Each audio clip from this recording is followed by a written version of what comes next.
로마서 1장부터 11장까지를 우리가 교리 부분이라고 그러고요. 그리고 로마서 12장 이후를 윤리 부분이라고 그럽니다.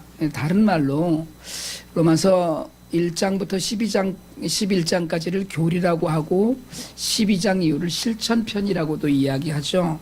그래서 어떻게 살 것인가? 그러니까 쭉 잘 가르쳤어요.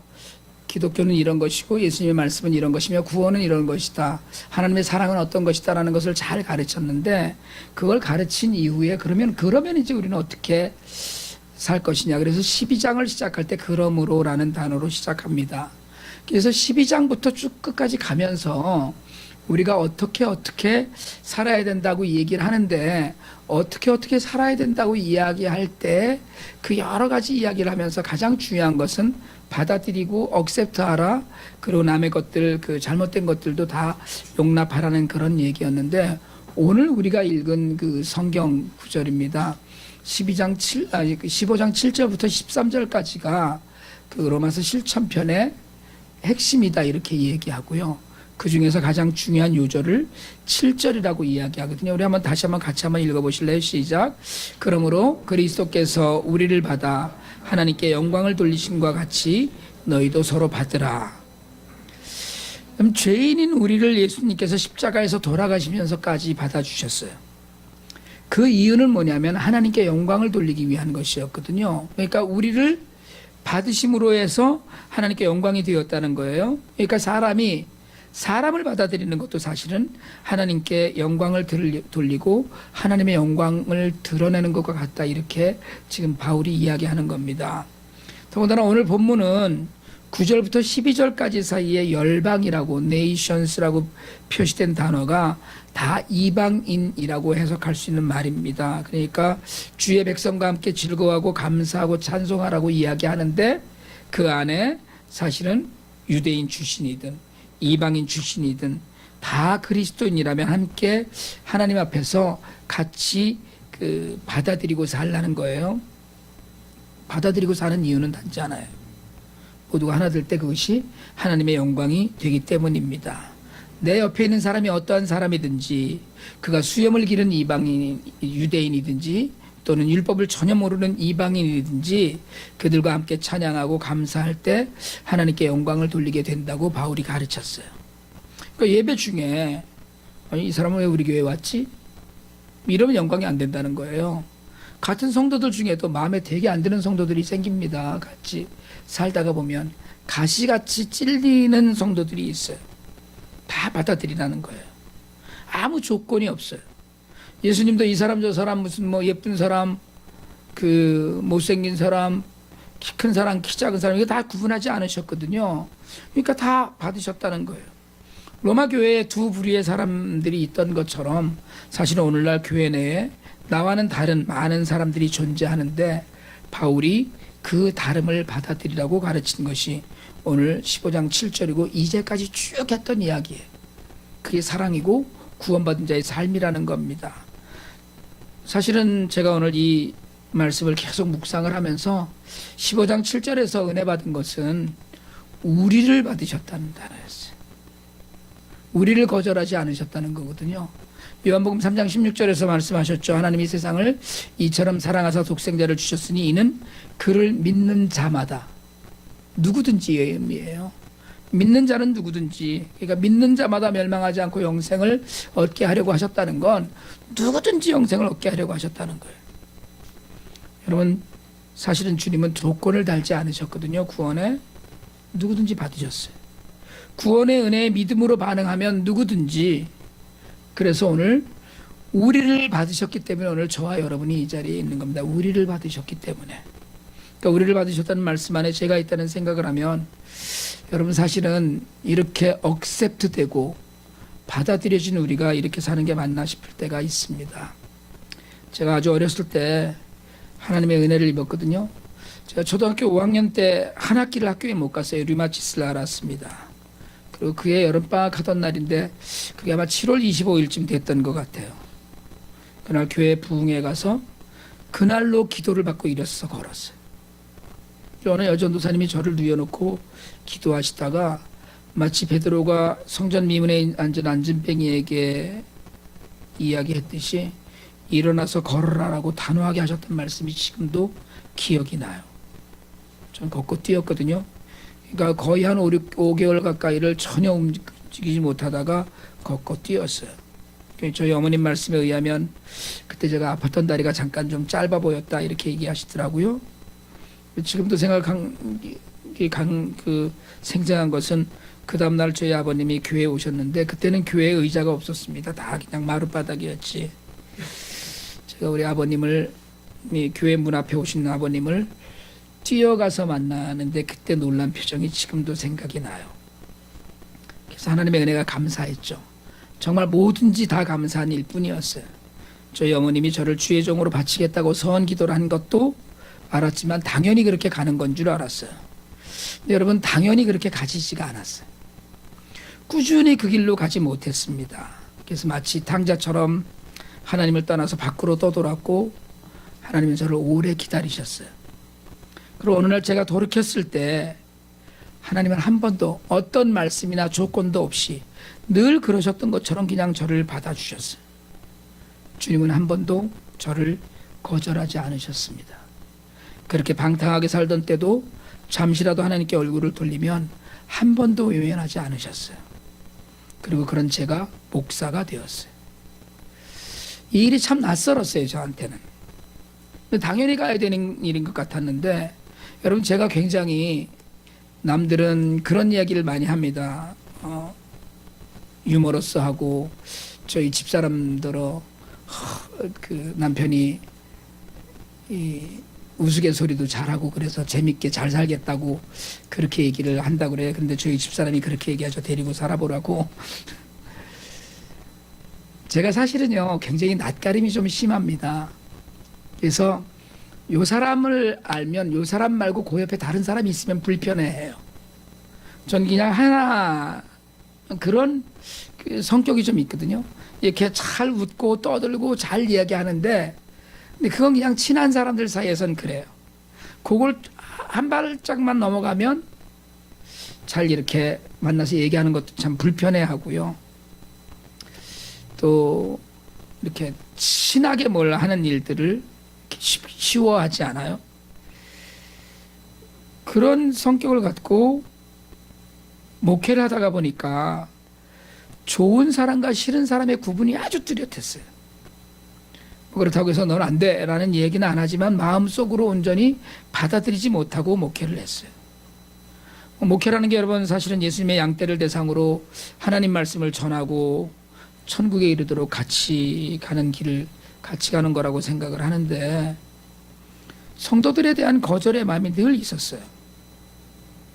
저는 주님으로부터 한 번도 거절당하지 않았는데 그런 생각을 하면서도 사람들을 거절하는 때가 있었어요. 근데 제가 두 번째 개척을 했죠. 시간이 흐르면서 조금씩 이게 거절하지 않는 마음의 제한을 채우고 있는 걸 느껴가고 있습니다. 거절하지 않는 훈련이 되어간다는 생각, 또 시간이 지나고 있구나, 나이가 들어가고 있구나, 뭐 이런 생각이 좀 자꾸 들면서 조금씩 사실은 바울의 이야기에 더 귀를 기울이고 예수님의 뜻을 이해하려고 그렇게 애쓰고 있어요. 여러분 많은 사람들이 다른 이들로부터 거절당하면서 삽니다. 세상은 이런저런 이유로 사람들을 거절해요. 직장에 취직하려는 청년은 입사시험에서 떨어지시오. 거절당한 겁니다. 학생들은 대학 입시에 떨어지기도 합니다. 철들어서 인생의 첫 발을 내디디려고 할 때 사람들은 무수히 많은 거절을 겪으면서 살아요. 거절받는 거예요. 친구들에게 거절받아서 왕따의 삶을 살기도 하고요. 있는 자와 없는 자가 서로 거절하기도 하고 인종적인 구분으로 그 담벼락을 쌓고 거절당하고 거절하기도 합니다. 그리고 그 거절이 쌓여서 상처가 되기도 하고 단련되기도 하죠. 교회도 사실은 사람을 거절합니다. 나와 겉모양이 다르다고 거절하고요. 하나님을 믿는다고 하지만 믿는 방식이 다르다고 서로 거절합니다. 그걸 교파라고 나누고 교단이라고 나누기도 하죠. 교리를 들어서 형식을 들어서 다르다고 해서 거절해요. 콜로라도 기독교대학 교수이신 신약학자 김도현 교수가 그런 얘기를 쓰셨더라고요. 1970년대 미국은 성장에 관한 담론이 거셌습니다. 그래서 교회 성장 운동이라는 것이 벌어졌는데 이게 그 성경적이지 않은 이론에 근거했다는 거예요. 교회가 빨리 크게 성장하려면 같은 문화 배경과 언어를 가진 사람들끼리 모이는 공동체여야 된다. 그런 공동체가 빨리 성장한다는 사회학적 이론을 교회에 도입했습니다. 그걸 소위 동질성의 원리라고 그러거든요. 그러니까 학자와 목사들이 그 동질성의 원리를 주장하면서 성경에서 가르치지 않는 교회의 모습을 도입했죠. 성장제일주의를 주장했다는 거예요. 그 이론에 힘입어서 교회가 갈라졌어요. 어떻게 갈라졌어요? 백인 교회와 흑인 교회가 갈라졌습니다. 따로 모였어요. 그게 큰 인기를 끌고 실제로 신학적으로 어떤 정당성을 확보하는 것이 되어버렸어요. 그래서 미국에서는, 여러분 사실 미국은 주일 오전 11시가 가장 인종적으로 분명히 나뉘는 시간이라고 그렇게 이야기합니다. 여러분 잉그루드에 가면 흑인들만 모이는 교회 많이 있습니다. 제가 잉그루드를 한동안 주일날마다 잉그루드를 꼭 지나쳐야만 됐거든요. 집이 테너프라이였고 교회는 리치필 파크였으니까 뭐 그걸 몇 년을 그 앞을 지나다녔죠. 백인은 한 명도 구경을 할 수가 없어요. 교회 앞에 쭉 줄 서서, 그 잉그리드에 있는 침례교회 같은 경우는 교회 앞에 줄을 굉장히 길게 서 있거든요. 그런데 백인은 하나도 없어요. 백인만 있는 교회 예배에 흑인이 들어섰으면 다 쳐다봅니다. 예배 시간 내내 불편해요. 흑인만 예배 드리는 교회 가서 예배를 드렸는데 환영은 하지만 구경당하고 있구나 이런 느낌을 받았어요. 여러분 이건 성경적이지 않습니다. 오늘 7절 말씀에 비춰보면 하나님께 영광이 될 수 없는 일이거든요. 마하트마 간디가 예수를 좋아하지만 예수 믿는 사람들 싫어한다, 이 얘기도 거기에 원인이 있다고 그러잖아요. 영국에 있을 때 교회를 가보려고 갔더니 인도인이고 힌두교인이다 이래서 교회에 들어올 수 없다고 거절당한 이후에 마하트마 간디는 그리스도인들을 싫어했어요.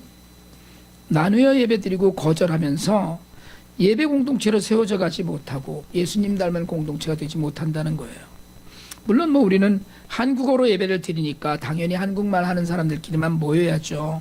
그렇지만 일반적으로 말씀을 드리자면 우리도 사실은 모두 나뉘잖아요. 아이들 조금만 크면 영어 예배로 가야 되고 부모님은 여전히 한국어 예배 드리고요. 거기까지야 무슨 뭐 언어적 문제라고 그러지만 큰 교회 가면 부모님은 아이들은 주일학교에 맡기고 부모님 예배 드리러 가서 다 끝나고 나면 다시 주차장에서 만나서 집에 오지요. 거기다가 그 분위기라는 것도 있어요. 교회 가면 그런 분위기가 있고 저 교회 가면 저런 분위기가 있다 이렇게 얘기합니다. 저희 교단에 있는 미국 교회들은 특별히 와이코프나 이쪽에 가면 미국 교회들 큰 교회들이 많이 있는데 성경 공부는 어른과 아이들이 따로 나눠서 하지만 예배는 반드시 같이 드립니다. 반드시 같이 드려요. 예배는. 그러니까 아이들이 말을 알아듣든 못 알아듣든 그건 전혀 신경 쓰지 않습니다. 부모가 옆에 아이들을 데리고 앉아서 예배를 같이 드려요. 여러분 사실은 이런 그 공동체 안에서 나뉘지 않는 예배의 형태 하나님이 원하신다는 거고요. 그리고 따뜻한 환영의 느낌을 우리가 늘 좀 받아야 된다 서로에게. 그래서 마귀가 원하는 것은 나뉘는 거거든요. 마귀는 우리가 나뉘어지는 걸 원합니다. 그러니까 우리 마음이 갈라지고 뜻이 갈라지고 몸도 마음도 서로 멀어지는 걸 마귀가 가장 원하는 바거든요. 그래서 소속감이 없어지고 때로는 그 사람들과도 섭섭한 마음, 서운한 마음이 들어서 여러분 사실은 굉장히 친하게 지내다가 갑자기 서운한 마음이 들어서 멀어지고 서운해지고 서먹해지고 그러다가 그냥 끝나요. 제가 전화기 안에 들여다보면 누군지? 라는 사람들 이름이 굉장히 많이 있어요. 여러분들은 다 정리돼서 다 그냥 있나요? 제 전화기 안에는 분명히 이 사람들이랑 뭔가가 있었던 사람들이었는데 지금은 이름도 잘 모르겠고 그런 사람들이 굉장히 많이 있더라고요. 갈라져 있는 거예요. 사이좋게 잘 지내다가 어느 날 갑자기 서운한 마음이 들어서 헤어지기도 하고 양쪽 이야기 다 들은 게 아니지만 그 사람에 관해서 이야기 들으니까 상정 못하겠네 이래갖고 헤어지고 연락 끊고 이렇게 돼요. 사실은 목사도 오해를 해명하지 못하고 성도와 많이 헤어지죠. 마귀는 대화를 방해하고 서로 받아들이지 못하게 하려고 많이 애씁니다. 그게 하나님께 영광이 되지 못하게 하는 길이기 때문에 그래요. 그게 마귀의 뜻이죠. 하나가 되려면 받아들이면 내가 죽어야 되거든요. 나를 빳빳하게 세워놓고 남들을 받아들일 수가 없습니다. 내가 부드러워져야지 가시 같은 사람이라도 받아들일 수 있어요. 이방인 유대인 가릴 것이 아니라는 거예요. 내가 찔리면서까지 저 사람은 고기 먹는구나, 난 안 먹는데. 그래서 바울이 고린도전서 9장에서 그런 이야기 하죠. 나는 유대인들이 있는 데 가면 내가 율법을 믿지 않지만, 율법을 지금 버렸지만 나는 율법 있는 사람처럼 하고, 이방인들이 있는 데 가면 내가 유대인 출신이지만 나는 전혀 율법과 관계없는 사람처럼 이방인처럼 행동한다. 왜요? 영혼을 구원하기 위해서라는 거예요. 줏대가 없잖아요. 믿음의 줏대도 없어요. 유대인들 앞에서 난 유대인입니다. 이방인들 앞에는 난 뭐 유대교하고는 별로 관계없습니다. 이게 말이 됩니까? 그런데 바울은 그랬다는 거예요. 왜요? 받아들이기 위해서. 여러분, 우리가 받아들이고 억셉트하고 거절하지 않는 것이 하나님께 영광이 되고 하나님 나라를 확장하는 데 쓰임받습니다. 개인주의가 팽배하다고 그러잖아요. 냉담하고 무관심하고 아무런 감동도 없고 그냥 자기라는 상자에 gat혀서 정말 정신적으로 피폐해지는 그런 환경이 오늘날 환경인데, 혼자서 밥 먹고 혼자서 무엇 하는 것이 일상되어가는 그런 세상인데, 오늘 교회 공동체, 여러분 구원은 공동체 안에서 이루어집니다. 성경은 혼자 돌을 닦다가 천국에 가는 일을 이야기하지 않거든요. 삶의 공동체가 있고 영적인 공동체가 있는데 그 안에서 우리를 받아주신 것처럼 받으라는 이야기예요. 제가 가능한 한 정치적인 말씀을 잘 드리지 않지만 사회적인 이슈에 대해서는 교회가 그 목소리를 높여야 된다고 저는 믿습니다. 온두라스에서 출발해서 미국에 정착하려고 그렇게 싶어서 난민으로 미국을 향하고 있는 이민 행렬을 지금 캐러반이라고 부르고 미국에 지금 이슈가 되고 있어요. 전 세계가 지금 주목하고 있습니다. 100명이 출발했는데 일주일 만에 7,000명이 되어서 멕시코 국경을 넘었어요. 그리고 지금 4,000명으로 줄었답니다. 거의 한 2,000명 가까운 사람들이 멕시코에서 난민 신청을 하고 일부는 돌아가기도 했고요. 이 사람들이 압니다. 미국에 오면 다 난민 자격을 받을 수 없다는 걸 알아요. 근데 살아야 되기 때문에 지금 미국을 향해서 오고 있는 거예요. 온두라스에서 굶주리고 폭력에 희생되고 절망적인 상황 가운데 있다가 그냥 있으면 아이들이 갱단에 잡혀가거나 아니면 마약을 팔라고 강요하는 그 강요를 받아들이거나, 이런 지금 거의 무정부 상태 같은 나라에서 차라리 죽는 것보다, 고향에서 죽는 것보다 미국 감옥을 가겠다, 이 뜻이에요, 이 사람들은. 그래서 영화배우 안젤리나 졸리 그렇게 얘기를 했더라고요. 이 사람들은 자선을 원하는 사람들이 아니다. 그들은 일어설 기회를 달라고 하는 것뿐이다라고 얘기했어요. 근데 우리 대통령은 그들을 폭력배들이 섞여 있고 대부분은 범죄자들이라고 연일 비난하고 있습니다. 여러분, 그건 걸러내면 돼요. 그러나 생명을, 목숨을 걸고 살려고 하는 사람들에 대해서는 여러분 거절하면 안 됩니다. 솔직한 제 심정은요, 저도 사실은 능력만 되면 멕시코에 하루라도 가고 싶어요. 가서 정말 그 캐러반 행렬 가운데 함께 걸으면서 그 아이들에게 먹을 것이라도 좀 주고 싶고, 물집난 발에 밴드에이드라도 붙여주고 싶고, 그러고 싶어요. 정말 그러고 싶습니다. 빵이라도 한 개 나눠주고 싶어요. 법대로 난민 심사하고 법대로 받아주고 법대로 돌려보내면 됩니다. 물론 그게 쉬운 일 아니겠죠. 그러나 목숨을 걸고 온 세계가 지켜보고 있는 가운데 목숨을 건 행렬에 찬물을 끼얹을 필요는 없다고 생각을 합니다. 그들의 마음에 도착도 하기 전에 거절에 상처를 계속 낼 필요는 없다고 생각을 해요. 여러분, 인종적인 차별을 부추기고 민족적인 차별을 부추기고 내가 하는 이야기 아닌 것은 다 가짜이고 잘 안 되는 것은 네 탓이고 세상이 어지러워지고 어려워지는 것은 다 이민자들 때문이라고 소리치는, 여러분, 이런 나라에서 우리가 해야 될 것은 거절하지 않는 삶의 훈련입니다.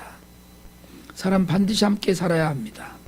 내 것을 지키기 위해서 남을 해치면 하나님께서는 그 사람도 내치실 거라고 저는 믿습니다.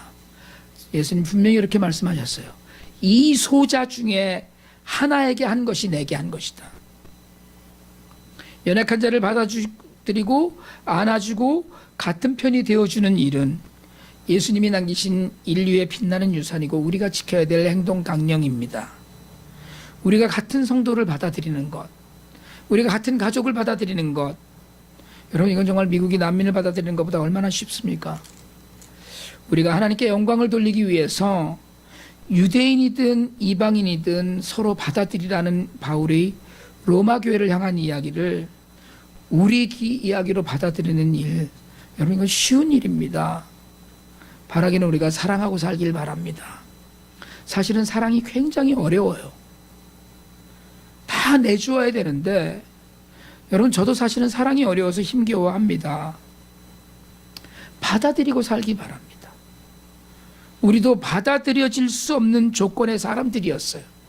우리도 거절당할 만한 조건을 갖고 있던 사람이었습니다. 성도들끼리 받아들이고 가족들끼리 받아들이세요.